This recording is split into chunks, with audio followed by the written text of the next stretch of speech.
In this Bendix trade training video, we perform a full brake service on the ever-popular Mazda 3. As part of this service, we'll be fitting a set of Bendix General CT disc brake rotors and disc brake pads, as well as carrying out a brake fluid flush using Bendix brake fluid. To find the correct brakes for your vehicle, visit the Bendix website and input your vehicle's details into our parts finder. From there, you can purchase your brakes from your nearest Bendix stockist. For this job, you'll need basic hand tools, a rag, caliper hooks, a caliper tool, a brake bleeder kit, compressed air, Bendix brake and parts cleaner, and Bendix Ceramisil brake parts lubricant. To begin the brake service, lift the bonnet and remove the brake fluid reservoir lid. Cover the reservoir with a rag to prevent any debris from falling in. Then raise the vehicle and remove the wheels. Next, separate the first brake caliper from its bracket and hang it out of the way.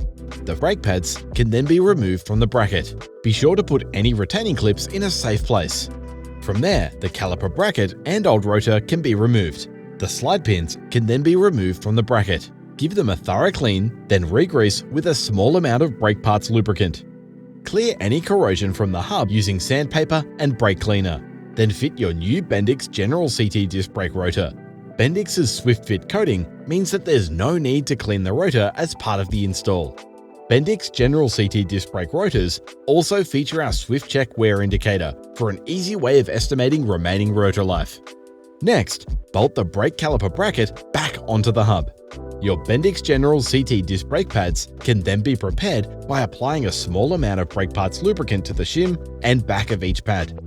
Refit the retaining clips and new pads to the bracket, then wind the caliper pistons in using the appropriate tool.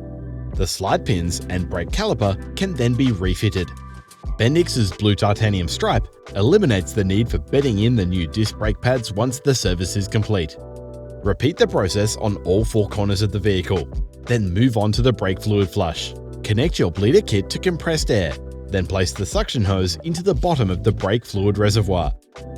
Squeeze the trigger to siphon the old brake fluid out, and once the reservoir is empty, refill it with new Bendix brake fluid. Next, connect the bleeder hose to the caliper bleed nipple at the furthest corner from the brake master cylinder.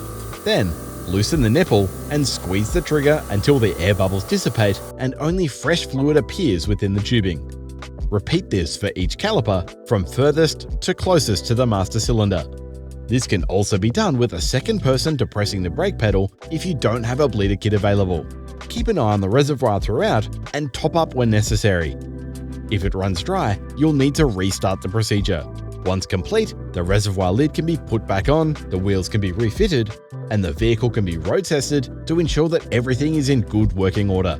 For more info on Bendix brake products for your vehicle, visit www.bendix.com.au. Bendix.